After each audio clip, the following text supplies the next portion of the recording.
ఓం అస్మద్గురుభ్యో నమః. శ్రీమతే రామానుజాయ నమః. శ్రీకృష్ణ పరబ్రహ్మణే నమః. శ్రీ భూనీళా సమేత శ్రీ వెంకటేశ పరబ్రహ్మణే నమః. శ్రీ గోదారంగనాథాభ్యాం నమః. జై శ్రీమన్నారాయణ. జై శ్రీకృష్ణ. జై జై శ్రీకృష్ణ. ప్రియ భగవద్భక్త బంధువులారా, ధనుర్మాస వ్రతంలో ఈరోజు 4వ రోజు పాసురాన్ని మనం అనుసంధించుకుంటున్నాం. అమ్మ గోదాదేవి చెప్పినటువంటి అద్భుతమైనటువంటి తిరుప్పావై ప్రబంధంలో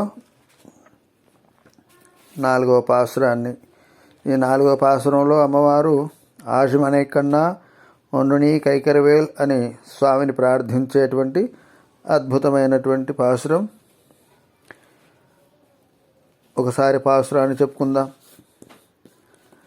ஆசிமனை கண்ணா ஒன்று நீ கைகரவேல் ஆழியில் புக்கு முகந்து கொடார்த்தேரி ஊசி முதல்வ நிர்வம்போல் மெய்கரத்து பாஷியந்தோலுடைர் பற்பனாபன் கையில் ஆஷி போல் மின்னி வலம்பரி போல் நின்னதிருந்து தாஷாதேஷாங்கமுதைத்த சரவர போல் வாழ்வருகினை பெய்திடாய் நாங்களும் மார்கர் நீராட மகிழ்ந்தேலோரெம்பாவாய்.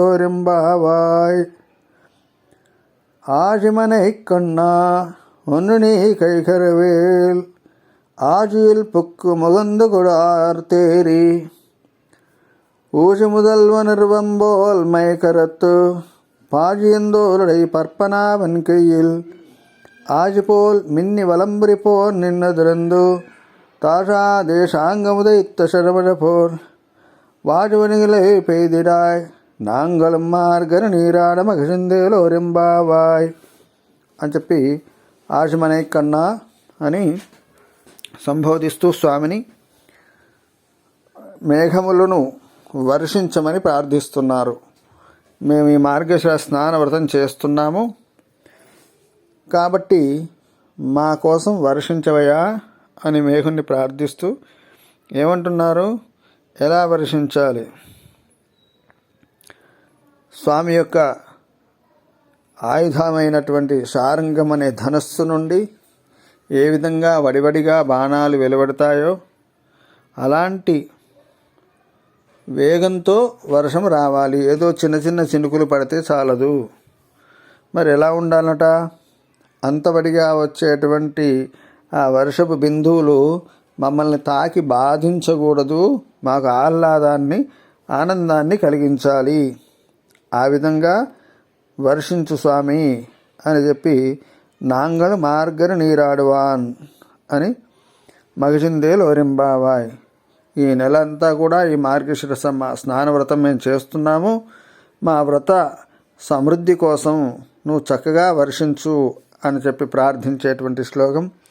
మన పూర్వాచార్యులు పెద్దలందరూ కూడా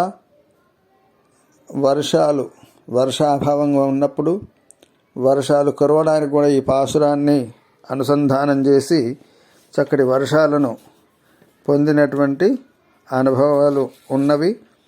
ఆ విధంగా జల సమృద్ధి కోసం మేఘుణ్ణి ఆ శ్రీకృష్ణ పరమాత్ముడు